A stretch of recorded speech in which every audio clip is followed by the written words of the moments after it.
Las hermanas que no llegaron se lo perdieron. Estuvo muy bonito. Aparte hubo mucha comida y también celebración de cumpleaños a mi esposa, ¿verdad? El día de ayer, que no cumpleaños todavía, pero las hermanas pues ahí amablemente se lo adelantaron y pues ayer se lo celebraron y pues ahí las que se quedaron, porque las otras salieron como que si las fuera persiguiendo el diablo, ¿verdad? Rácatelas, hermano, dicen por ahí, ¿no? Se fueron. Pero miré un trabajo de alguien que hizo muy lindo, hermanos, de todo ese trabajar. Es un gran trabajo. No sé si las perlas que pusieron, las pusieron una por una o vienen ya. ¿Viene una por una, mija? Una por una. Wow, ¿quién lo hizo? ¿Tú lo hiciste? Trabajar, el Señor te bendiga de verdad, porque para mí eso dedica mucho tiempo y también esfuerzo. O sea, eso, perdón hermanos, pero cuando se quiere hacer algo de verdad, se tiene que batallar. Y yo que le quedé viendo al letrero, yo dije, yo cuando se lo llevó a mi esposa pensé que eran letritas, hermanos, y cuando voy viendo perlas pegadas una por una. ¿Cómo decía? Dios le bendiga, pastora, o feliz cumpleaños, pastora, ¿verdad? Pero es una letrotas así, hermano. O sea, eso se requiere. ¿Cuánto tiempo te llevaste? Un día, dice. Dios te bendiga otra vez, de verdad. Gracias, mija. Qué amable, de verdad, qué bendición, qué muestra de esfuerzo, de amor, de cariño, de aprecio, todo lo que se le pueda llamar. A eso le llamo yo un sacrificio por mostrar un aprecio. Gracias, mija. Dios te bendiga. Lo fácil no funciona. Lo fácil, hermano, es como cuando el Señor le dijo a todos los que estaban dando grandes ofrendas y miró una viejecita. Yo siempre, a veces me equivoco con algunas cositas, pero no significa que no sepa, porque una vez tuve una jovencita que era ingeniero en computación y esta como me marcaba el paso con mi léxico. Yo como estoy medio mezclado todavía, hermanos, no crea, he batallado muchísimo. Es muy difícil cuando a ti te arrancan de un lugar y te llevan a otro y luego te traen a otro, entonces como que hay un choque. Ha sido muy difícil, pero esta jovencita me marcaba el paso siempre por mi léxico, por mi ortografía, por a veces versos inversos que yo decía, pero no significa que no lo sepa. Y a veces digo yo, gracias, mijo, que la viuda le entregó al Señor lo que tenía, que eran 2 dracmas, pero no son 2 dracmas. 2 dracmas, no, son 2 blancas. 2 blancas era una monedita de cobre pequeñita que era la más baja en valor en el Imperio Romano. Y cuando el Señor miró eso, les dijo: estos dan de lo que les sobra, pero esta mujer dio lo que tenía. Así de sencillo. Por eso se hablará de ella, dijo, donde quiera que se mencione, se hablará de esta mujer. Pero bueno, Dios bendiga, hermanos, el esfuerzo, de verdad es muy satisfactorio el mirar, el esforzarse. A mí me gusta ver a la gente esforzarse en todo, aún para las cosas mínimas, porque se ve que le ponen interés y amor. Bueno, muy bien, ya después de poner a la hermanita como si fuera un florero, hermano, ya mejor lo voy a dejar. Ya cuando usted haga, hermano, algo que agrade al Señor, también le halagaré a usted, que de hecho tengo mucho que decir de cada uno, hermanos. Sin embargo, todo llega a su momento, muchísimo, francamente lo digo con toda sinceridad. Salvos por elección y perdidos por elección. Lucas capítulo 15, espero que usted ya lo tenga mientras yo platicaba. Lucas capítulo 15, y vamos a mencionar exactamente cuando el Señor está platicando con sus discípulos y los fariseos se acercan y también los escribas, como siempre, ¿no? Los que quieren crear controversias. Y el verso 1 dice: todos los recaudadores, capítulo 15 de Lucas, de impuestos y los pecadores se acercaban a Jesús para oírle. Y los fariseos y los escribas murmuraban diciendo: este recibe a los pecadores y come con ellos. Entonces el Señor les empieza a hablar en lenguaje figurado. Fíjese bien. Él les refirió esta parábola diciendo: ¿qué hombre de vosotros, si tiene 100 ovejas y una de ellas se pierde, no deja las 99 en el campo y va tras la que está perdida hasta que la haya? Al encontrarla, la pone sobre sus hombros gozoso. Y cuando llega a su casa, reúne a los amigos y a los vecinos diciéndoles: alegraos conmigo porque he hallado mi oveja que se había perdido. Os digo que de la misma manera habrá más gozo en el cielo por un pecador que se arrepiente que por 99 justos que no necesitan arrepentimiento. ¿O qué mujer, si tiene 10 monedas de plata y pierde una moneda, no enciende una lámpara y barre la casa y busca con cuidado hasta hallarla? Cuando la encuentra, reúne a las amigas y vecinas diciendo: alegraos conmigo porque he hallado la moneda que había perdido. De la misma manera os digo, hay gozo en la presencia de los ángeles de Dios por un pecador que se arrepiente. Oiga, qué lindo, hermanos. Que el Señor añada bendición a su palabra. Y entro rapidísimo a compartir con usted lo que el Señor estaba mostrando a mi corazón sobre salvos por elección y perdidos por elección. Pareciera que fuera controversial mi título, pero déjeme le explico por qué lo he titulado de esa manera. Y es porque regularmente nosotros en las Santas Escrituras vamos a mirar grupos, hermanos.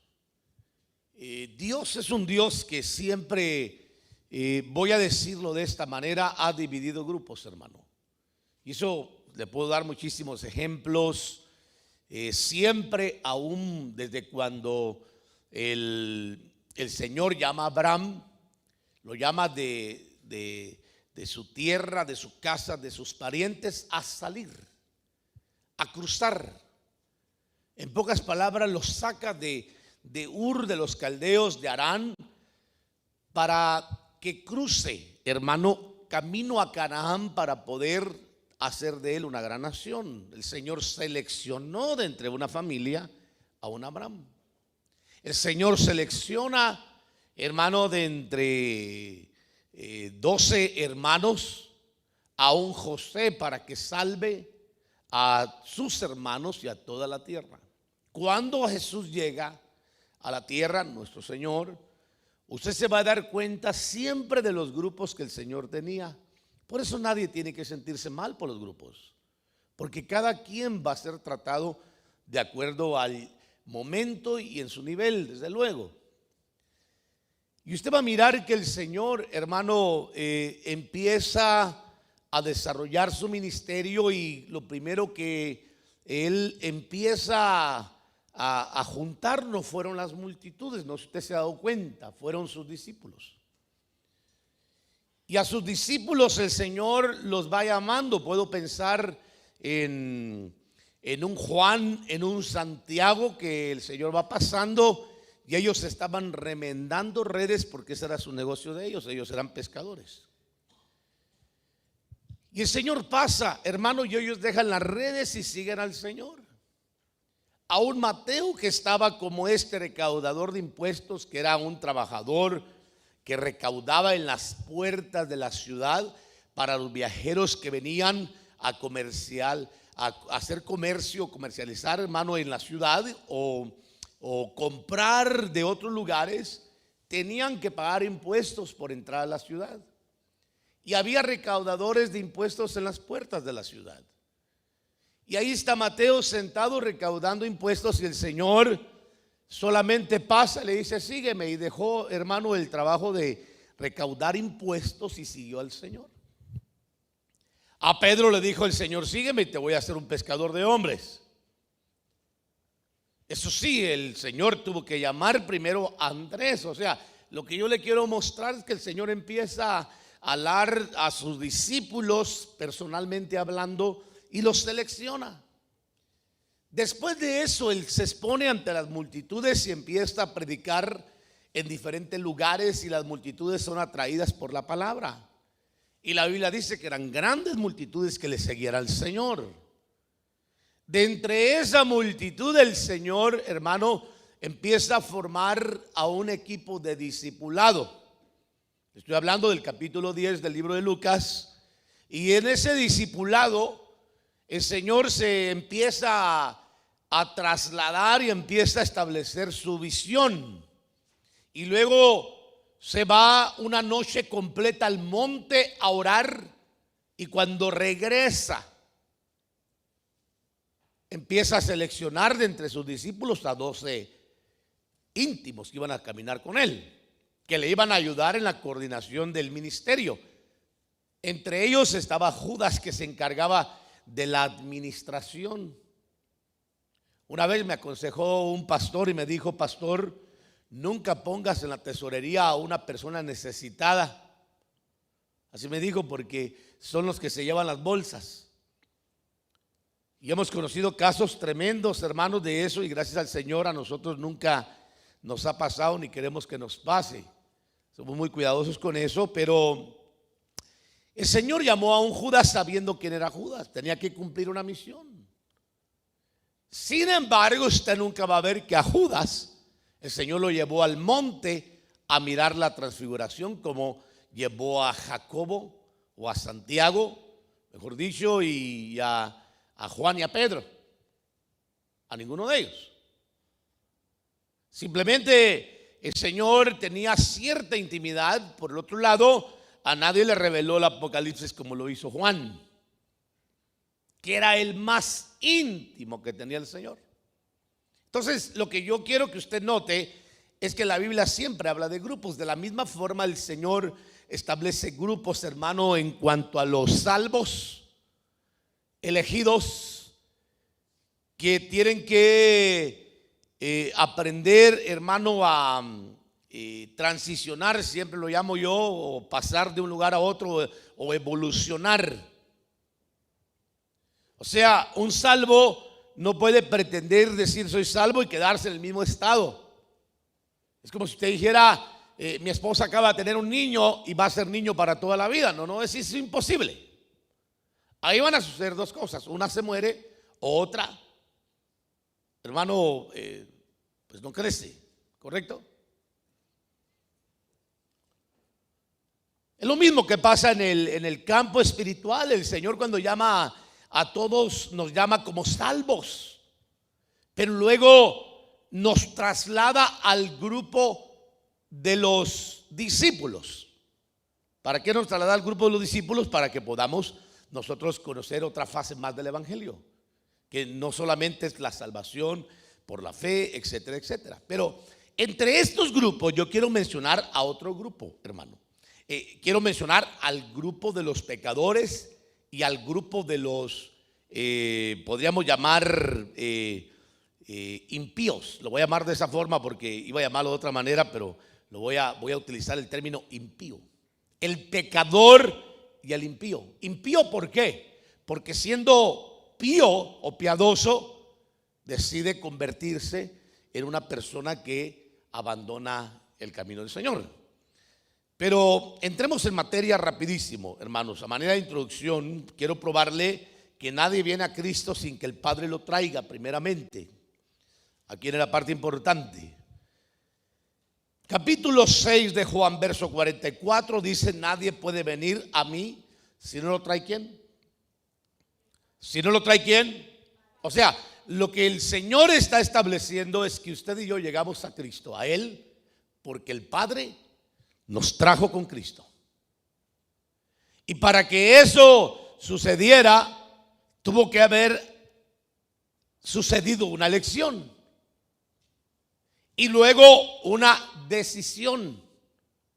Y ahí viene lo que yo le quiero mencionar para que usted pueda entender, hermanos, de que ¿por qué le digo salvos por elección o perdidos por elección?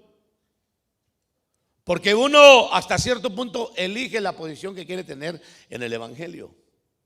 Dios te la da, pero si tú no la quieres, Dios no te puede forzar a que la vivas, a que la aceptes. Pero tampoco puedes usurpar una posición que Dios no te ha dado solo porque tú quieres, porque no funciona en el evangelio así. Cada quien tiene su luz, cada quien tiene su lugar, cada quien tiene su lugar de honra, su posición, y nadie tiene que sentirse mal, como Pablo lo dice en capítulo 12 de 1 de Corintios. No porque no eres ojo, hermanos, el oído se va, no porque el oído no es ojo se va a sentir porque no ve. Porque los dos se necesitan, hermanos. Son miembros del cuerpo unos de otros. Y todos juntamente trabajan para un mismo fin, hermano. Entonces dice la Biblia: nadie puede venir a mí si no lo trae el Padre que me envió, y yo lo resucitaré en el día final. Entonces queda claro que todos los que llegan a Cristo, hermanos, es porque el Padre Celestial dijo: yo a ese lo escogí. Jesús lo dijo: Padre, tuyos eran, pero tú me los diste a mí.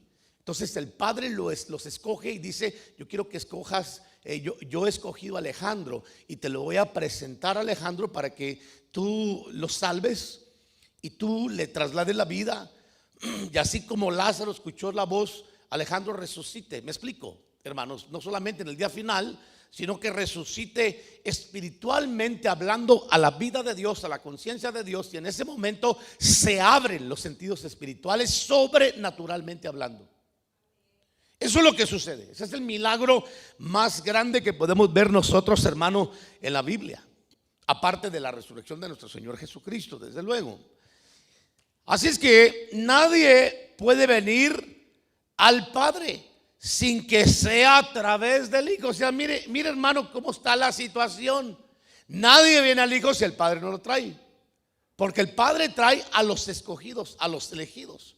Pero nadie viene, hermano, al Padre sin que sea a través del Hijo. O sea, prácticamente el Padre los escoge y luego le dice al Hijo: sálvamelos, límpialos, son tuyos.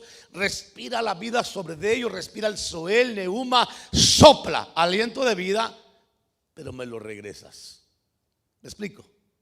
Me lo das de regreso. Y por eso Juan capítulo 6, capítulo 14, verso 6 dice: Jesús le dijo: yo soy el camino, pero la parte que me quiero concentrar, la verdad de la vida, es esta: nadie viene, dice, al Padre si no es por ¿quién? Por Cristo. Otra versión dice: yo soy el camino, la verdad y la vida, solamente por mí se puede llegar al Padre.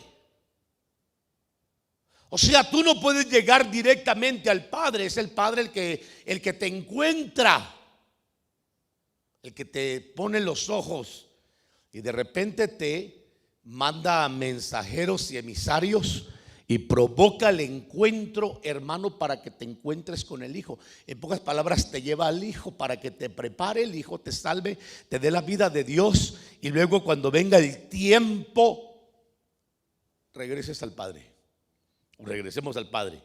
¿No le parece una bendición, hermano, una maravilla como Dios opera? ¿Me está entendiendo, verdad? Para esto se debe de creer y aceptar el llamado, porque hay muchas personas que pueden ser escogidos del Señor en el mundo, hermanos, pero jamás van a conocer la vida de Dios porque no han aceptado el llamado de Dios. Aunque crean en Dios, aunque sepan de Dios, no es lo mismo saber, no es lo mismo saber a entender, no es lo mismo pensar que creo en Dios a verdaderamente mostrar los frutos de una fe digna, que tenga hechos y acciones, como lo dice la palabra del Señor. Por eso Jesús dijo en Juan 6:29, respondió Jesús, les dijo: esta es la obra de Dios, que creáis, ¿qué dice? En el que Él ha enviado. Eso significa de que hay o puede haber un escogimiento, un elegimiento previo y un trabajo unánime, hermano, de Dios, tanto del Padre como del Hijo, y el Espíritu Santo, desde luego, que convence de pecado, Sin embargo, si la persona no acepta el llamado, no se deja convencer y no acciona, podrá haber escuchado los mejores mensajes, la mejor palabra, pero tener un espíritu dormido, muerto a la vida espiritual, y puede que así lo llame el Señor a cuentas cuando venga el tiempo, porque tarde o temprano tendrá que irse de esta tierra y nunca podrá conocer, a pesar de haber sido llamado, haber sido escogido para encontrarse con Jesús el Salvador, no habrá sido salvo porque cuando tuvo la oportunidad le faltó creer. Y cuando yo me refiero, por favor, hermanos, de creer, no me malentienda que creer es pensar que sé o pensar que entiendo, porque no es así. Creer, Santiago mismo lo expone, capítulo 2 de Santiago, cuando dice que la fe sin obras o sin acciones es muerta. Y les dice claramente a los de hermano de Israel, a los israelitas: muéstrame tu fe por tus obras. No está hablando obras de caridad o obras, hermano, de obras buenas. Está hablando acciones. Usted va a mirar el contexto. Y yo te mostraré mis obras, mi fe por mis obras, perdón, o por mis acciones. Y aclara: la fe sin obras es muerta o estéril, no produce nada. Entonces, una fe estéril, esto lo digo para muchos jovencitos también, hermanos, que están en una iglesia y que piensan que esto es una religión. Usted necesita un encuentro personal con Jesús. No importa si haya nacido en un hogar cristiano, porque el hecho de que haya nacido en un hogar cristiano no le garantiza la salvación. Usted puede estar más perdido que el mal vil pecador afuera de casa. Digo, dentro de casa, perdón, no afuera.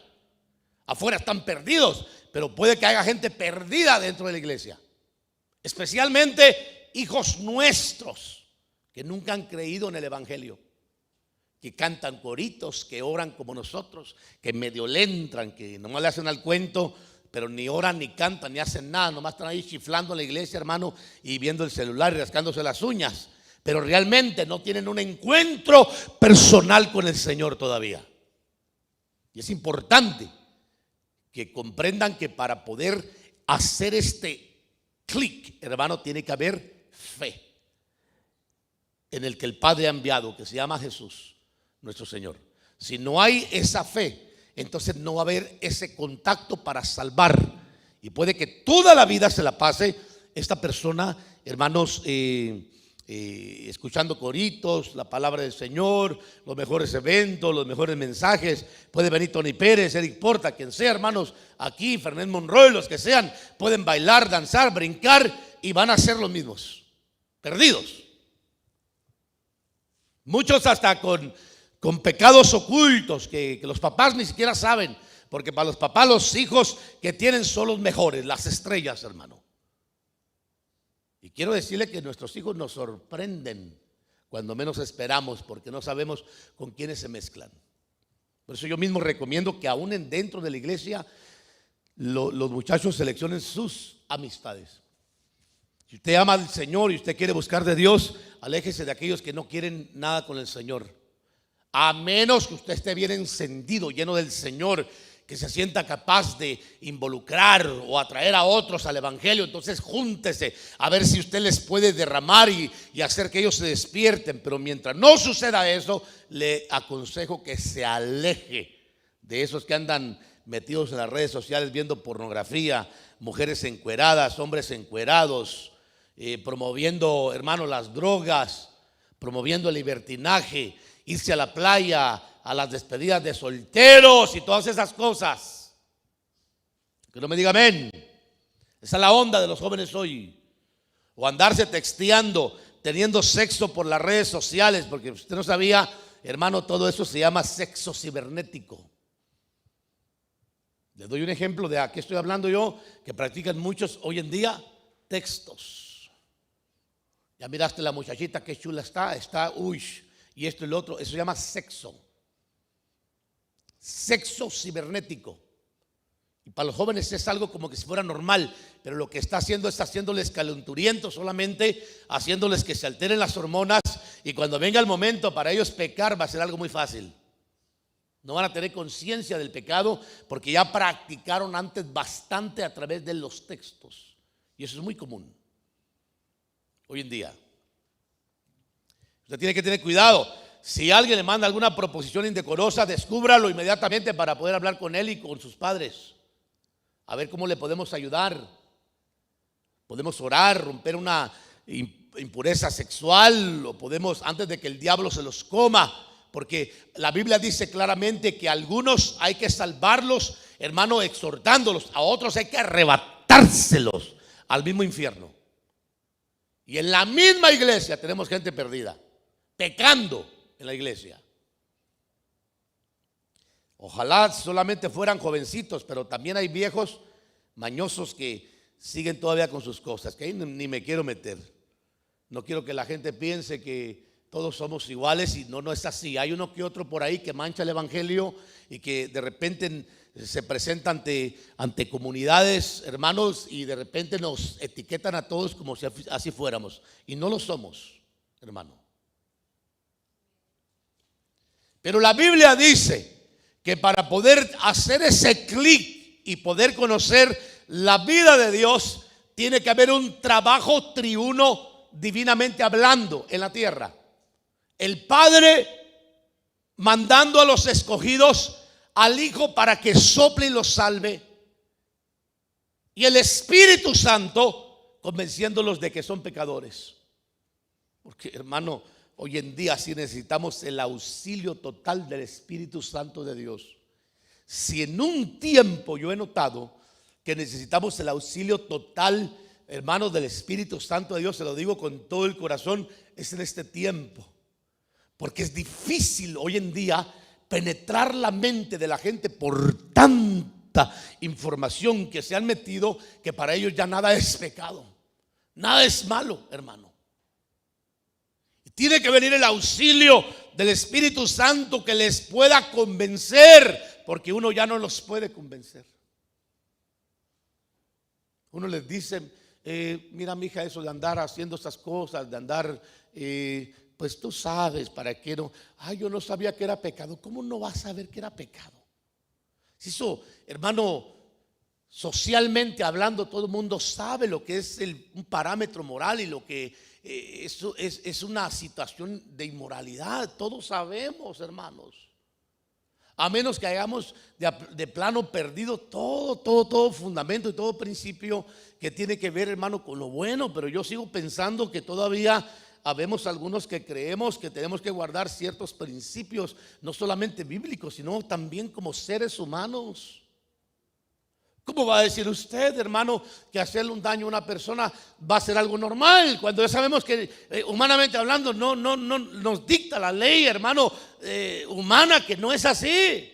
¿Cuánto más la ley bíblica? Y hoy en día tenemos mucha gente, hermano, dentro de congregaciones que lamentablemente muestran a un mundo un evangelio completamente diferente. Y por eso le digo que necesitamos totalmente la ayuda del Espíritu Santo de Dios. Aquí yo quiero que note cómo expone a la verdadera oveja y sus cualidades el Señor.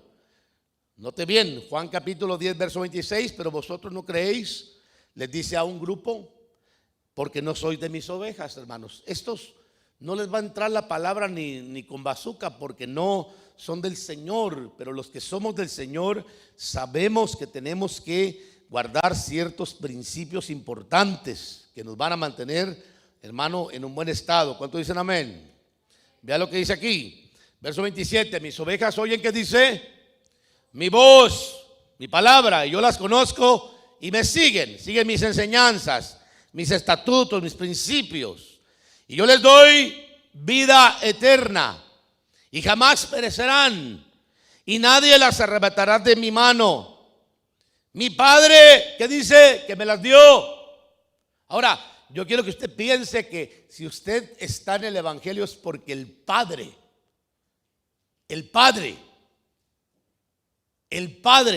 le dijo al Hijo, mira, te traigo a fulano de tal para que me lo salves.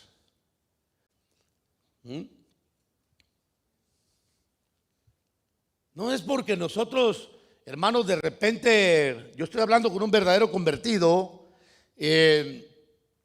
Nos metimos en esto, como me dijo una vez una persona: ay, hermano pastor, desde que yo me metí al evangelio, viera cómo me ha ido de mal. Yo le dije: pues por eso le ha ido mal, porque usted se metió. Porque a los que nos metió el Señor nos ha ido re bien, hermanos. Antes estábamos perdidos y ahora el Señor nos ha hallado. Antes estábamos sin amor, hoy estamos llenos del amor de Dios en nuestra vida. Antes no conocíamos el reino de Dios, ahora conocemos más que el más sabio del mundo, porque los sabios no creen lo que usted cree. Pero usted lo ha visto, usted ha sido testigo de las maravillas del Señor y ellos no lo creen. ¿Cómo se llama eso? Riqueza. Usted ha visto milagros, ha visto sanidades, ha visto derramamientos de unciones, ha visto manifestaciones sobrenaturales, ha experimentado la presencia del Señor. Y el más sabio, el más inteligente del mundo, el más docto, el más preparado, no lo cree. ¿Y usted lo cree? ¡Qué maravilla!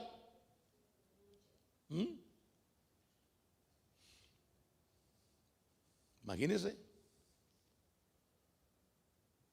Pero el Padre nos agarró, nos lleva al Hijo, y viene la obra maravillosa del Espíritu Santo, hermano, de transformación. Primero el Espíritu Santo, hermano. Yo me puedo imaginar esta escena, déjeme imaginármela, hermano. El Padre de repente mira a Marvin, dice: Marvin, ese Marvin anda mal. ¿Para qué digo en qué andaba Marvin, hermano? Y el Padre dice: yo quiero trabajar con Marvin y quiero hacer de él una nueva persona. Lo agarra, se lo lleva a Cristo. Y el Espíritu Santo va diciéndole a Marvin: Marvin, tienes que aceptar a Jesús. Marvin, tienes que rendirte a Jesús. Marvin, Jesús puede cambiar tu vida. Marvin, Jesús puede transformarte. Y me entiende lo que le digo. Va a un camino de diálogo donde el Espíritu Santo va convenciéndolo. Así es que cuando ya llega a Jesús, hermano, un convencido por el Señor, hermano, ese es un verdadero nacido de nuevo. Este asunto, quiero decirle, hermano, no se trata de convencer a nadie. ¿De qué me sirve a mí convencer a alguien, hermano? Leerle los mejores libros. Yo también he leído pues bastantes libros, desde luego. Yo fui un adicto a la lectura, hermano. Le comentaba al pastor Navarrete ayer que cuando yo estaba jovencito, y esto de viejo también, pero más de jovencito, a mí me gustaba mucho leer. Yo era adicto. Ahora sí, yo no sabía lo que era la adicción a la lectura, pero yo caminaba leyendo, hermano. No sé si a usted le pasó eso, pero a mí me pasó, gracias al Señor. Yo agarraba mi libro, hermano, yo iba metido en mi libro, me sentaba en mi libro metido, hermano, y leyendo. Y muchas veces me daba hasta risa porque llegué a chocar con postes. De repente: ¿y tú qué haces aquí? Le decía, pues, enfrente de mí. Pero por lo mismo, la atracción de estar metido, hermano, en todo lo que tenía que ver con lo que nosotros leíamos. Porque es importante leer. Hoy no soy tan fanático a la lectura, soy franco, hermanos. Hoy sí estudio, ¿para qué le digo que no? Pero no soy ese jovencito que estaba ahí. Debería ser lo contrario, ¿no? Tal vez porque ahora le duelen los ojos a uno más que antes. Ya nomás empieza a leer un ratito, uno le empiezan a llorar y dice: Señor, ¿y ahora qué hago? Dame unos ojos nuevos. Me acuerdo de Moisés, hermano, y me da celo, me da envidia. Le digo: ¿por qué a Moisés si le diste la misma visión de un jovencito y tenía 120 años? Yo ni siquiera tengo la mitad de él. Pero no se puede convencer a una persona. Usted no puede traer a una persona: mire, véngase a la iglesia, ahí va a ver como el Señor, mire, el pastor es una maravilla, es un amor, un caramelo, un dulce. No lo traiga engañado. No es cierto. Yo no soy esa clase de pastor. Yo le voy a hablar con la verdad y francamente. No le voy a andar endulzando ni el oído para que usted me crea, porque usted no tiene en sí que creerme a mí, tiene que creer al mensaje que Dios me dio para entregárselo a usted. Pero yo no ando con esas cosas, hermano, de andar ilusionando a la gente. Por eso le digo, usted no puede pretender traer a una persona y decirles: venga al evangelio, ahora que usted sea cristiano va a ver cómo le va a ir todo de bien. ¿Cuántos dan más? como si fuera subasta, ¿no? El Señor lo va a sanar, le va a quitar lo borracho, le va a quitar lo drogadicto, lo va a lavar, le va a lavar la boca. No, hermano. Mire, Dios hace todo eso después que le impacta con el evangelio, pero no es el interés del Señor en sí, porque todavía en la iglesia, hermano, hay gente mal hablada, hay gente que tiene raíces del pasado que no ha logrado deshacerse de ellas, pero no significa que no sean salvos. Son salvos en proceso, están en el trabajo, hermano. Todavía el Señor los ha transformado y los está salvando y los está restaurando por medio de la obra regeneradora del Espíritu Santo. Pero es un trabajo, hermano, después de haber tenido el impacto de haber creído. Porque si no hay fe, no hay salvación. ¿Me explico? Pero es interesante entender que podemos ser, hermano, salvos por elección o perdidos por elección, porque tú eliges. ¿Quieres ser salvo? El Señor te dice: cree en el que te puede salvar, Jesús, y Él te salva. No tienes por qué arriesgarte a morir y perderte cuando puedes arrepentirte, creer en el evangelio. ¿Me explico? Y a los creyentes les dice el Señor: ¿creíste en el evangelio? Sí, Señor. Ok, ahora guarda tu profesión hasta el fin. Ya le voy a explicar rapidísimo. El primer grupo es de los pecadores perdidos. Se conoce como ovejas escogidas sin ser halladas aún. Y Jesús lo habló, hermano, que eran ovejas perdidas sin ser halladas. Y yo quiero que vea usted, las ovejas perdidas son almas escogidas pero aún perdidas, que la Biblia registra.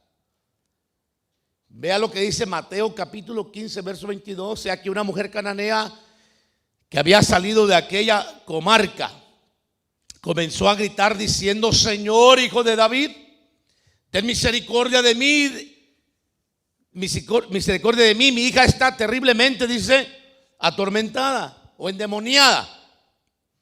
Y Jesús no le respondía palabra, y acercándosele los humanistas, sentimentalistas de sus discípulos, le rogaban diciendo: atiéndela, pues viene gritando tras nosotros. O ya estaban enfadados, una de dos, ¿verdad, hermanos? Y mire lo que dice: y él respondiendo dijo: no he sido enviado sino a las ovejas. ¿Qué dice? ¿Cómo estaban estas ovejas, hermanos? Mire, yo le voy a explicar cómo estaban. Ni creían en el Mesías, ni lo aceptaban, ni lo conocían, pero ya eran ovejas. ¿Me explico? Porque el Señor las había escogido, pero a ellos les correspondía el aceptar, elegir si aceptaban o rechazaban. O sea, que puede haber muchísimas personas que Dios haya escogido y que de alguna forma u otra esté proveyendo medios para contactarte con el Salvador, pero si tú eliges no creer, te perderás para siempre. ¿Me explico? Y por eso el Señor le dice: no he sido enviado sino a las ovejas perdidas de la casa de Israel. En pocas palabras, Él venía a salvar exclusivamente a los israelitas, pero ellos no querían nada con el Señor. Está conmigo, ¿verdad? Era un pueblo extraviado, preelegido por Dios, hermano. Mateo 10:5. A estos dos envió Jesús después de instruirlos, diciendo: no vayas por el camino de los gentiles, no vayan todavía. No entres en ninguna ciudad de los samaritanos, sino más bien ir a las ovejas perdidas. ¿De dónde? O sea, tenían la orden específica, hermano, de ir a las ovejas perdidas. Pero estas ovejas, hermano, perdidas, le repito, ni creían en Jesús, ni aceptaban sus enseñanzas, ni eran convertidos, ni eran seguidores, sino que el Señor les dijo: vayan y búsquenlos y contáctenlos conmigo. Ahora, ahí está el trabajo del Padre actuando, hermano, y del Espíritu Santo convenciendo. Espero que me esté logrando captar el mensaje. La oveja perdida es la que aún no conoce a Jesús, que necesita un encuentro personal con Cristo. Es lo que habla Lucas 15:4. ¿Qué hombre de vosotros, si tiene 100 ovejas y una de ellas se pierde, no deja las 99 en el campo y va tras la que está perdida hasta que dice que la haya? Ahora usted se da cuenta que aquí el Señor habla de justos y perdidos.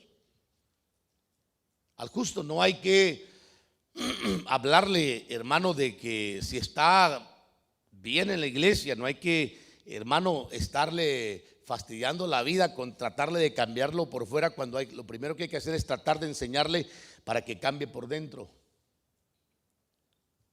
Pero a la oveja perdida, a la que no está en el redil, pero que es oveja, hay que buscarla y meterla. Eso sí, orando al Señor, que sea el Espíritu Santo que las convenza. No que ustedes prometan maravillas en el Evangelio, porque no va a suceder. Por si usted no se ha dado cuenta todavía, desde el momento que usted se entregó al Evangelio, cuando una persona realmente se entrega al Evangelio, es cuando empieza a padecer, hermano, diría yo, los momentos más difíciles de su vida por un tiempo.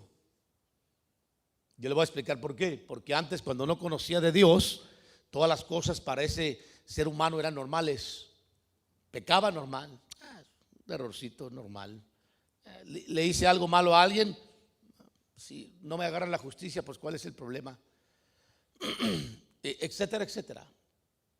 Pero desde el momento que usted le entrega su vida al Señor, sus ojos espirituales se abren al bien y al mal. Otra vez, ¿se ha dado cuenta de eso? Como cuando Adán, cuando pecó Adán y cuando pecó Eva, sus ojos fueron abiertos a conocer lo que era bueno y lo que era, ¿qué dice? Lo que era malo.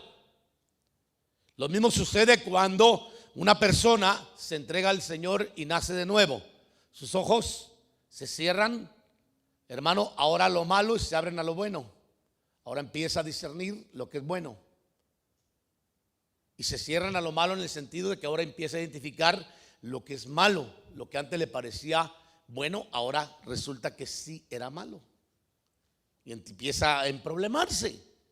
Principalmente si está acostumbrado a tener un estilo de vida desordenado, pues va a pelear por vivir esa vida desordenada dentro del Evangelio, y entonces va a tener ese conflicto del nuevo nacido con el viejo, hermanos, que ya no va a tener esa libertad de hacer lo mismo que hacía antes, porque ahora conoce el reino de Dios. Sus ojos fueron abiertos a través del nuevo nacimiento.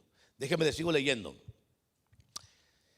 ¿Dónde vamos? Dice el 5: al encontrarla la pone sobre sus hombros gozoso, y cuando llega a su casa reúne a sus amigos y a los vecinos, diciéndoles: alegraos conmigo, porque he hallado mi oveja que se había perdido. Os digo que de la misma manera habrá más gozo en el cielo por un pecador. ¿Se da cuenta que habla del pecador que se arrepiente? Esta oveja es una oveja que todavía no conoce del Señor, pero es oveja perdida, que el Señor mandó buscar, que tienen que creer en Jesús. Y cuando crean, tienen que creer de a de veras, hermano, no de mentiritas, de a de veras. Tiene que haber una verdadera conversión con señales, con frutos. No importa que cometa errores, tiene que dar señales de vida. Porque si una persona sigue igual, pues no se ha convertido, solo pasó de religión. Se cambió la chamarra que tenía por una cristiana, pero sigue siendo todavía una persona que no ha nacido de nuevo, y tiene que buscar que el Señor le hable, o a las personas que le enseñen, hermano, porque la Biblia habla claramente en 1 de Pedro capítulo 1 verso 22, cuando dice: habéis nacido de nuevo por medio de la palabra que os hace, la palabra de Dios que os ha sido predicada.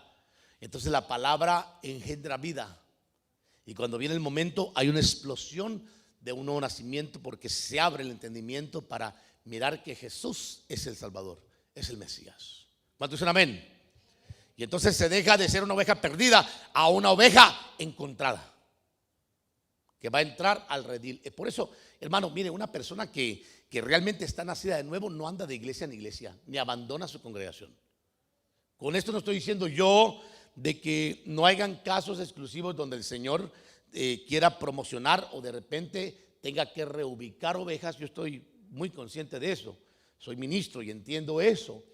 Pero cuando una oveja, hermano, realmente está siendo cuidada, alimentada y está siendo dirigida, hay tres cosas que el pastor hace, lo he explicado muchas veces y hay que entenderlas. Una de ellas es dar cobertura. La cobertura es, hermano, cobertura espiritual. Yo sé que mucha gente no cree en la cobertura espiritual, yo sí creo, porque sé que es real y la he vivido también, que hay una extensión del manto que Dios pone en un ministro para bendecir y cubrir, hermano, a una oveja o a un rebaño, y el Señor lo respalda. Y la otra es el alimento fresco, que es la palabra, pastos verdes, palabra revelada, que ministre, que enseñe. Y la tercera, una visión, que es la guianza, la dirección hacia donde estamos dirigiéndonos. Y de acuerdo, desde luego que tiene que ver con el consejo pastoral también, hermanos. Muy bien, vamos rapidísimo. El otro grupo son los salvos inconformes. Un grupo es la oveja perdida, que es el pecador. Y el otro grupo son los salvos inconformes, hermano. ¿Quiénes son los salvos inconformes? Las 99. Es que poco se habla de las 99, pero Jesús Jesús lo ejemplificó, hermanos, precisamente a través de los dos pródigos. Lo ejemplificó a través de los dos pródigos, y se lo voy a mostrar cuando usted mira ahí que los dos pródigos, uno de ellos decide mendigar y el otro se va, pero los dos de alguna manera deciden mendigar, porque uno mendiga afuera y otro adentro. Entonces se habla a veces solamente del que se fue, pero no del que se quedó.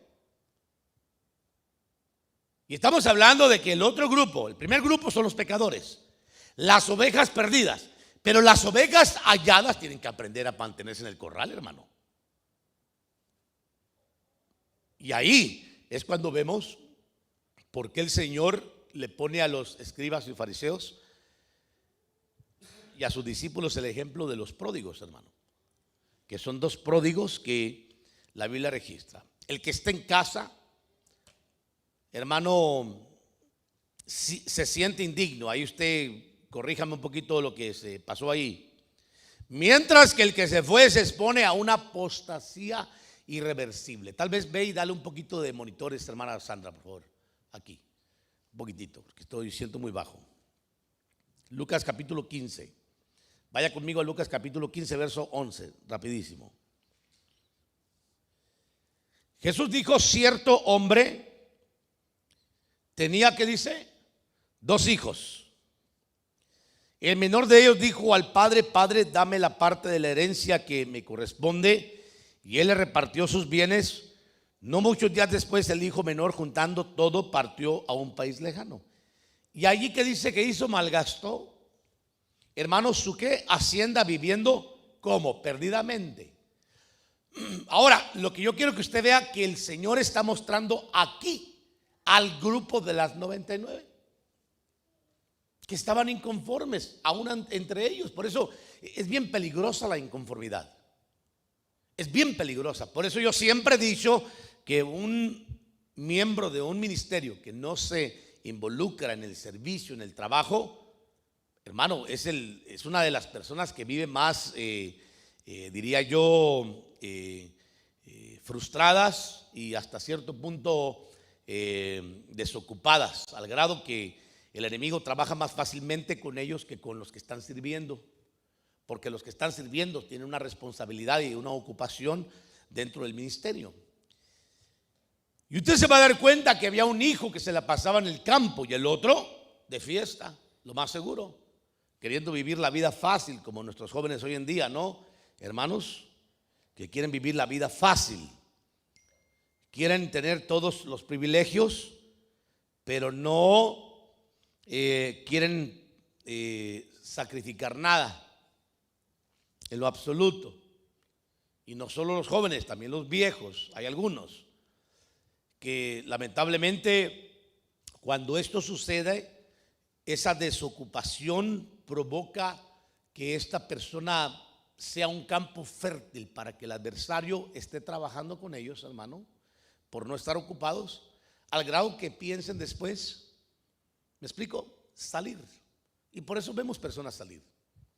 Porque son personas, hermano, que nunca se comprometieron con la visión, nunca se comprometieron con el ministerio, con el trabajo, con el ayudar, con el ayudar a edificar, el trabajar. No entendieron la obra del Señor, hermanos. Y cuando viene el momento, exponen sus carencias en el corral. Justos, que están en el corral, que es el otro grupo. Que el Señor va a buscar la perdida, pero deja a los 99 en el corral, pero en el corral en casa había pleito. Los hermanos peleándose. No sé si le habla a usted algo de eso, hermanos. Gracias al Señor que en este ministerio los hermanos aquí no se pelean para nada, hermanos. Todos se quieren, todos se aman. Bendito sea el Señor. Gracias a Dios. Pero hay lugares donde solamente son pleitos, hermano. ¿Sí?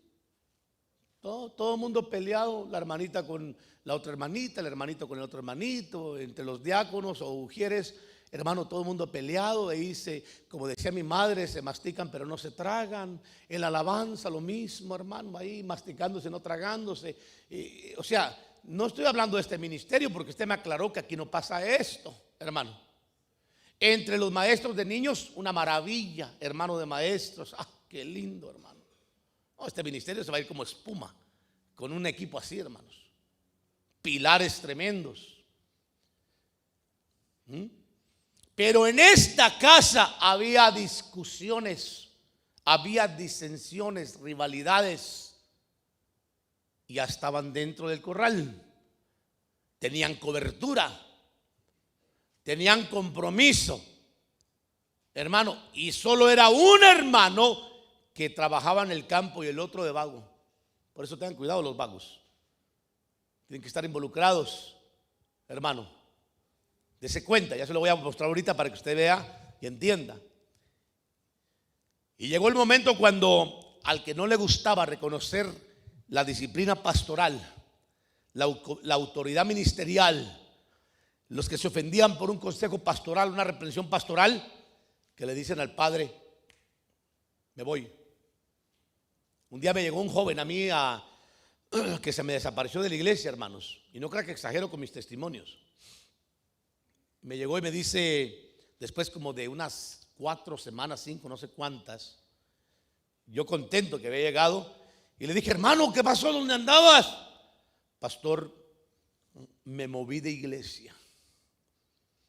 ¿Te moviste de iglesia? Le dije, pero ¿y por qué? ¿Qué te hicimos? Es que mire, pastor, esto y esto y esto y esto y esto y esto. Ah, bueno, le dije yo, pues qué lástima. Le dije, pero pues, ¿qué le vamos a hacer? Sí, mire, pastor, vengo a pedirle una carta de recomendación porque el pastor donde yo estoy, oiga lo que le voy a decir, no me permite servir. Tenía 4 semanas, 5 que se había ido. Ya quería servir. Qué bueno que quería servir allá, ¿verdad? Por lo menos. Si no llevo una carta de recomendación. Mi hermano, yo le fui franco. Le dije, mira, varón, te voy a decir algo. Te voy a hacer la carta. Pero ¿qué quieres que le escriba? ¿Que eras un rebelde? Porque lo era. Que nunca colaborabas, que siempre estabas peleando con otros, que cuando te fuiste solamente regresaste a pedirme una carta de recomendación. ¿Quieres que te escriba eso? No, pastor. Ok, entonces, ¿qué quieres que haga? Así está bien, pastor. Ah, bueno, pues. Como el que le conté el domingo pasado, que quería hacer a un ministro que los casara de mentiritas. Y yo, ¿cómo puede ser posible que haya esa clase de mentalidad, hermanos? Uno va a hablar bien, hermano, del que obra bien. Tarde o temprano van a necesitar el testimonio de un pastor. Yo le comenté que me llamó el King County la semana pasada, creo, antepasada, no recuerdo. Antepasado, pasada, no recuerdo. De un ex miembro de con nosotros. Le comenté la otra vez, no sé, ¿fue aquí o fue allá? Fue aquí. Lo voy a volver a contar. Me llamó su novia y me dice: hola, estoy hablando con el pastor Tito. Sí, mija, ¿quién habla? Oh, mira, soy la fulana de tal, soy la novia de fulano. Oh, ¿y qué pasó? Es que está en la cárcel, me dice. Otra vez, le dije, en la cárcel, sí.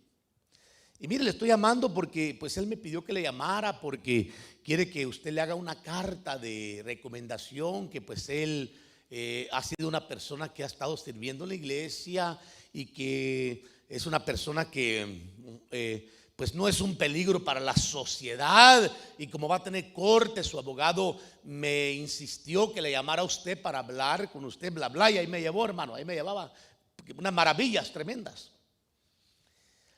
Y yo le pregunté, le dije, mija, ¿y por qué está en la prisión ahora? Ah, es que lo agarraron con un coche robado. ¿O se robó un automóvil de otra persona?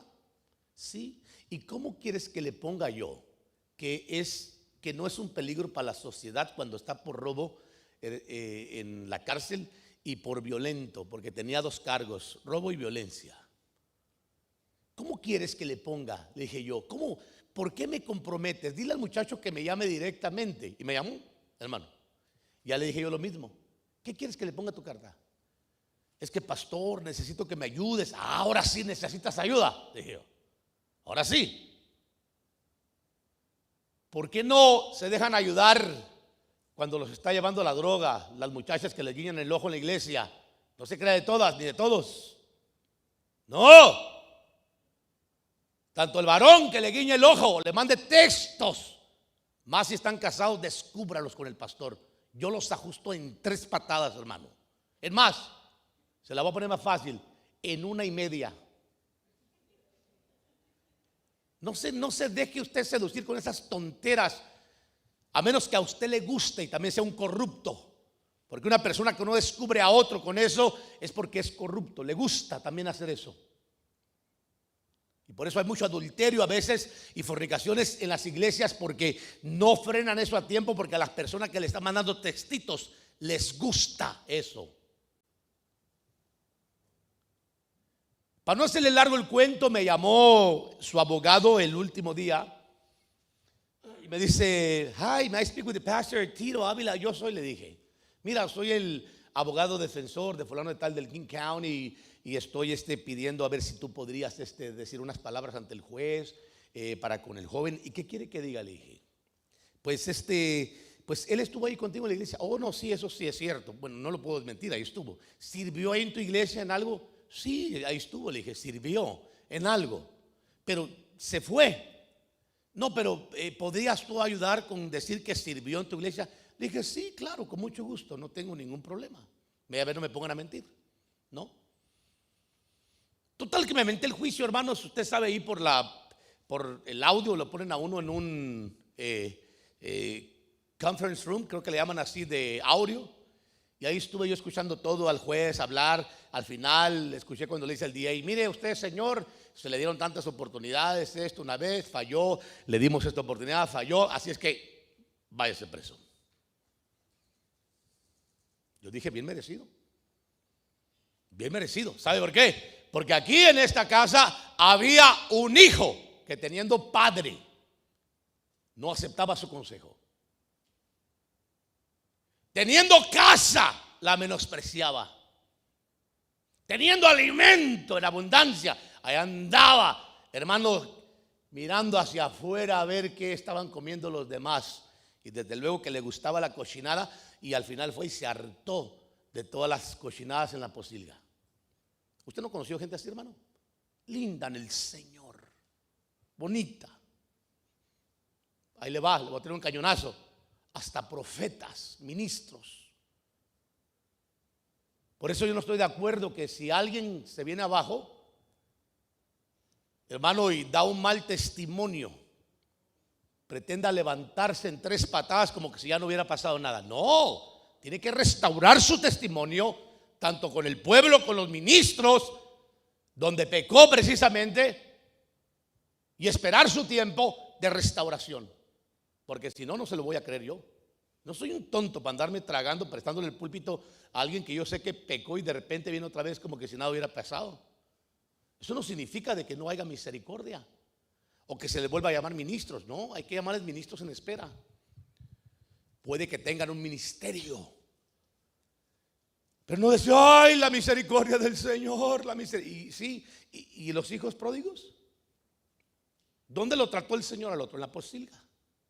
¿Qué hizo el hijo cuando tuvo lucidez, hermano? Para no entrar tanto en la Biblia, porque usted ya conoce el texto. Dice que cuando tuvo un momento de lucidez, este hijo, hallándose en la posilga donde estaba trabajando, apacentando cerdos, miraba la comida, las algarrobas que le tiraban a los cerdos, hermanos, y como él tenía tanta hambre, él anhelaba comer aunque fueran las algarrobas. Las algarrobas eran las sobras, hermano. Usted nunca le ha dado de comer a los cerdos. Mi madre tenía cerditos. Mi madre era de rancho, hermanos, aunque pues lógico, nosotros crecimos en la ciudad, pero ellos fueron gente de campo, de rancho. Tenían sus cositas, para no entrar en detalle.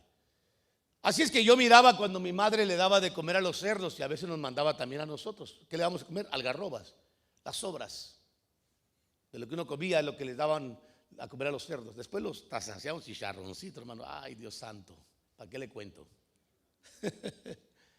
Eso ya es otra película, ¿verdad? Pero aquí hay 2 hijos, hermano, insatisfechos. Los 2 estaban insatisfechos en casa. Por eso Jesús dice, ¿quién de vosotros, si mira que hay una oveja perdida, no deja las 99 porque ya están salvas por lo menos, y se va a buscar a los perdidos? Amén. Pero resulta que los salvos tienen conflicto. Y uno de ellos elige salir de casa, abandonando el consejo paternal, abandonando la cobertura paternal, la casa, menospreciando la casa que Dios le dio, menospreciando el alimento, a la familia, hermano, a sus hermanos, y se va y se mezcla con rameras. Ahí dice la Biblia que se mezcló con rameras. Y cuando de repente tuvo el momento de lucidez, hermano, volvió en sí y dijo, ¿qué hago aquí yo con estos cerdos? Comiendo algarrobas, y en la casa de mi padre aún los jornaleros tienen mejor alimento.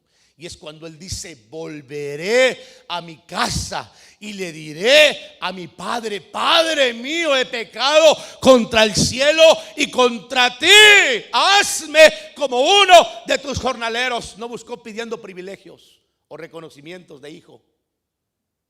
¿Cómo se atreven a indignamente volver de la basura a querer tomar títulos otra vez, hermano, como que si esto fuera un juego? Pues, ¿qué les pasa? Y como siempre va a haber un loco que los patentice y los apoye, hablando de que es misericordia, van a seguir otra vez indignos en el mismo hoyo, y otra vez, y se van a acostumbrar a lo mismo. Es una garantía, hermano, en eso. Tiene que suceder un súper milagrazo para que no suceda así. Pero déjeme avanzar rapidísimo del capítulo 15, 11. Unos cuantos versos para que usted vea la condición del hijo, hermano.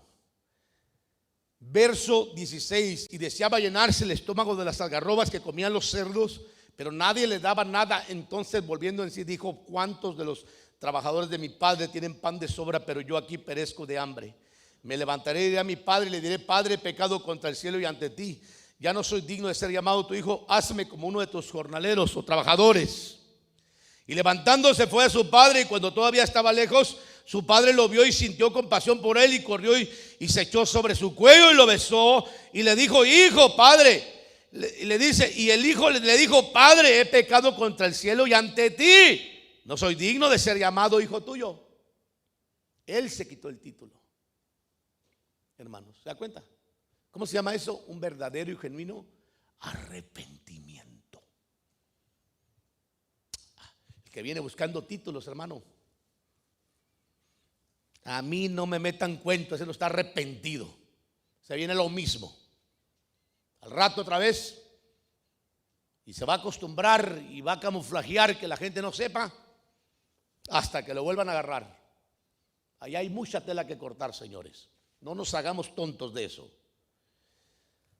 Pero el padre le dijo a sus siervos pronto: traer la mejor ropa y vestirlo y poner un anillo en su mano y sandalias en sus pies. Hermano, esto está hablando de otra vez el padre. Número uno, reconoció paternidad, correcto. Diga conmigo, paternidad. Número dos, cobertura, casa paternal. Y el tercero, el padre dijo: rápido. Dice: traigan la mejor ropa, vestido. Porque el Señor sí reviste a un verdadero arrepentido. Pero un verdadero arrepentido no viene buscando sus títulos. Hermanos, es una señal de un verdadero arrepentido.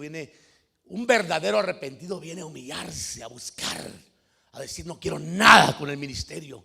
Necesito restaurarme, necesito sanarme, necesito sentarme, necesito que me aconsejen, que me ministren. Pero si viene buscando títulos, ¿qué le está hablando a usted? Que no viene arrepentido. No, señor, no se equivoquen. Dios no puede ser burlado. Pronto traer la mejor ropa y vestirlo. Otra vez está hablando de la cobertura pastoral. La vestimenta es cobertura pastoral. Pronto vístanlo, métanlo como parte de la familia. Y poned un anillo, compromiso, pacto en su mano. Hay que comprometerlo. ¿Sabe cómo? Como Pablo. Pablo quiso, después de ser fariseo, perseguidor de la iglesia, entrar a predicar, y el Señor le dijo: espérame, Pablito, te voy a tardar 17 años para activarte. Y Pablo tardó 17 años en ser activados. Quiso predicar y lo quisieron matar. Se fue a Jerusalén y lo rechazaron. Se fue a Arabia por 3 años. Luego regresó a Antioquía, tardó 14 años sentado en la iglesia de Antioquía aprendiendo Pablo, quitándose todos sus títulos, hasta que vino el momento cuando estaban la iglesia, profetas y maestros y apóstoles orando y ayunando, y el Espíritu Santo habló y dijo: apartadme a Saulo y a Bernabé para la obra del ministerio que los he llamado. Habían pasado 17 años, hermano. Tenemos que volver a hacer esa iglesia, hermanos. Hoy en día es una catástrofe lo que está sucediendo. Note lo que dice aquí. Y sandalias en los pies. Está hablando de volver a restaurar su caminar. Por eso no se puede, hermano, volver a reconocer a una persona que viene de una situación difícil otra vez como que si nada hubiera pasado, ¿no? Tiene que pedir al Padre otra vez su paternidad. Tiene que pedir permiso si puede regresar o no a casa. Tiene que dejar que le pongan las vestimentas pastorales. Tiene que reconocer pastor, hermano. Tiene que volver a ponerse el compromiso con el Señor del anillo. Y tiene que dejarse poner las sandalias para enderezar sus pasos hacia lo correcto. ¿Me está siguiendo, hermanos? Y luego después dice: entrar a la fiesta, matar el cordero engordado, y comamos y regocijémonos, porque este hijo mío estaba muerto y ha vuelto a la vida, estaba perdido y ha sido hallado. Y comenzaron a regocijarse. Y aquí viene el segundo pródigo. Cuando vino el hijo mayor, ¿me está siguiendo? Porque yo me imagino que hermano, ¿dónde estás tú, mijo? Tú, angelito de alas desplegadas. Este muchacho tiene un hermano. Yo espero que sea la maravilla de hermanos en comunicación.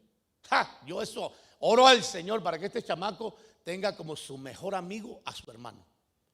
Pero ¿sabe qué he visto yo? Lo contrario, que en los hogares los peores enemigos son los hermanos mayores. ¿No se da cuenta de eso? Espero que ustedes no peleen, porque eso no le agrada al Señor en lo absoluto. Eso no es cristiano ni es de Dios. Eso es satánico, diabólico. Es del averno, es del mismo infierno. ¿Sabe por qué? Porque eso provoca que después haya éxodos de casa. El menor no le reconoce la autoridad al mayor. Y yo le voy a ser franco, le guste o no, usted tiene que reconocer la autoridad de su hermano mayor. Por eso cuando el Señor llegó y le preguntó a Caín: Caín, ¿dónde está tu hermano Abel? Y Abel y Caín le dice: pero ¿qué acaso yo soy guarda o guardián de mi hermano? El padre le dijo: sí, pues para eso eres el mayor. Seguro. Tú eres el que tienes que tener cuidado de que este no fume droga, que no hable malas palabras, que no mire cochinadas en las redes, en el celular, que no textee tonteras, que no haga cosas que desagradan a la familia o al Señor. Tú eres el encargado, claro. Seguro. Y el chiquito aprender a respetar a los mayores, porque ahí es donde se agrada y se honra al Señor, hermanos. Pero en esta casa lo que provocó un éxodo, hermano, y una contienda en el mismo corral de hermanos fue que no había un reconocimiento de autoridad, hermano, y había mucha insatisfacción por lo mismo. Entonces uno sale, hermano, a gastar con desbocarse, pero regresó arrepentido, bien tratado, gracias al Señor, porque era hijo, era oveja de Dios. Pero adentro de la casa estaba el otro, mire bien, y su hijo mayor estaba en el campo. Este sí trabajaba, este sí estaba comprometido, hermano, pero no estaba satisfecho. Estaba caído en casa también, porque teniéndolo todo no se sentía digno de disfrutar todo. Y cuando vino y se acercó a la casa, oyó música y danzas, y llamando a uno de los criados le preguntó qué era todo aquello. Y él le dijo: tu hermano ha venido y tu padre ha matado el becerro engordado porque lo ha recibido sano y salvo. Entonces él se enojó y no quería entrar. ¿Me explico, hermano? ¿Cómo se llama eso? Yo no acepto eso. Salió su padre y le rogaba que entrara, pero respondiendo él le dijo al padre: mira, por tantos años te he servido y nunca he desobedecido ninguna orden tuya. ¿Se da cuenta que hablaba de sujeción, hermano? Sin embargo, nunca me has dado un cabrito para regocijarme con mis amigos. Pero cuando vino este hijo tuyo que ha consumido tus bienes, con rameras mataste para él el becerro engordado. Y él le dijo: hijo mío, tú siempre has estado conmigo y todo lo que es mío es tuyo. Pero era necesario hacer fiesta y regocijarnos, porque este tu hermano estaba muerto y ha vuelto a la vida, estaba perdido y ha sido, ¿qué dice? Hallado. Pero mire, este grupo es de los 99. Por eso, hermanos, mire, busque lo mejor, hombre, para llevarse lo mejor. ¿Sí? Si usted mira que hay un hermano mayor, respétele su autoridad. Y cuando yo me refiero a mayor, por favor no piense que solamente el adulto es, desde luego, hay que respetar las canas. Pero cuando yo me refiero a mayor, mayor en el evangelio, mayor en posición, mayor en autoridad, debe de aprender a respetar. Eso crea un ambiente cómodo donde la familia va creciendo sanamente, donde se disfruta todo lo que es del Señor y no hay necesidad de que la gente se vaya de ningún ministerio. Se van solamente los que, hermanos, no quieren reconocer autoridad, paternidad, cobertura, casa, ni tampoco atienden al consejo de sus hermanos mayores. Esos son los que se van. Los que se quedan amargados, pero ahí están por lo menos. Vamos, sonría, disfrútelo. No diga: ay, el pastor me dijo una vez, una oveja llorando: usted hace preferencias de personas. Yo hasta me sentí mal. Su esposo se levantó y dijo: ya, le dice, mejor cállate, mejor vámonos. Pues se sintió avergonzado. Yo no hago preferencia. Usted ya me debe de conocer, hermano, que yo no prefiero a nadie por chulo. Si usted ama al Señor y el Señor me habla a mi corazón que el Señor lo quiere ir promocionando más rápidamente que a otro, yo tengo que estar alerta a ver qué es lo que Dios quiere hacer. No me voy a fijar en sus áreas, sus deficiencias. Vea, a veces usted ama al Señor y esté siendo fiel al Señor. Si usted le falla al Señor, también me voy a fijar y voy a tener que buscar la forma de moderar para poder ayudarle. No para acabarlo, porque pues no se trata de acabarlo, se trata de restaurarlo. Ya si usted no quiere, pues entonces le suelto en las manos del Señor para que termine la posilga. Y si es hijo, algún día regresará. Y si no es hijo, lamentablemente muerto era y ahora vuelto a la vida. Y ese es el peligro que se corre de salir del corral, que muchos no regresan, terminan en apostasías irreversibles. Y yo termino con esto, hermano, rapidísimo. El Señor nos ha elegido para salvación. Es nuestra decisión el permanecer en nuestra elección. ¿Qué dije al principio? El Padre te lleva al Hijo porque te eligió, ¿correcto? Te escogió. Y en el camino el Espíritu Santo te va convenciendo y diciendo: tienes que arrepentirte, te conviene. Y entonces el Hijo viene y te salva y te prepara para regresarte al Padre. Salvos por elección, perdidos por elección. Es nuestra elección permanecer, ya que nada te impide el no hacerlo, más que tú cuando entiendes que es la salvación, que a salvación nos ha llamado el Señor. Póngase de pie mientras le leo los pasajes estos. Yo termino con esto. Hebreos 2:1. Por tanto, debemos prestar mayor atención a lo que hemos oído, no sea que nos desviemos. Porque si la palabra hablada por medio de ángeles resultó ser inmutable, y toda transgresión y desobediencia recibió justa retribución, vea lo que dice aquí: ¿cómo escaparemos nosotros si descuidamos una salvación tan grande, la cual después que fue anunciada primeramente por medio del Señor, nos fue confirmada por los que oyeron? ¿Cómo escaparemos, hermano? Hay gente que se ha ido, que nunca ha regresado. Y yo les pido que a los que regresen, regresen humildes, hermanos. No vengan pidiendo títulos. Vengan a ocupar su banca, a sentarse. Cuando venga el tiempo, el Señor los reactivará, pero primero tendrá que limpiarlos. No vengan proclamándose ministros otra vez después de haber ensuciado el nombre del Señor como si fuera cualquier cosa. Tengan temor del Señor. Ocupen su lugar en la iglesia. Reconozcan una cobertura verdadera pastoral que les pueda dirigir, enseñar. Y cuando venga el tiempo, el Señor les honrará otra vez si tiene un propósito ministerial con ustedes. Hebreos 3:12 dice: tened cuidado, hermanos, lo dije, ¿verdad? No sea que en alguno de vosotros haya un corazón malo de incredulidad para apartarse del Dios vivo. Antes, exhortaos los unos a los otros cada día mientras todavía se dice hoy, no sea que alguno de vosotros sea endurecido por el engaño del pecado, porque somos hechos participantes de Cristo, si es que retenemos firme hasta el fin el principio de nuestra salvación. Hebreos 6:4. Porque en el caso de los que fueron una vez iluminados, que probaron el don celestial y fueron hechos partícipes del Espíritu Santo, que gustaron la buena palabra de Dios y los poderes del siglo venidero, pero después cayeron, es imposible renovarlos otra vez para arrepentimiento, puesto que de nuevo crucifican para sí mismos al Hijo de Dios y les ponen a la ignominia pública. Eso significa la verdad. Con tu gracia y con la voluntad tuya, Padre, en el nombre de Cristo Jesús. Amén y amén. Dios les bendiga.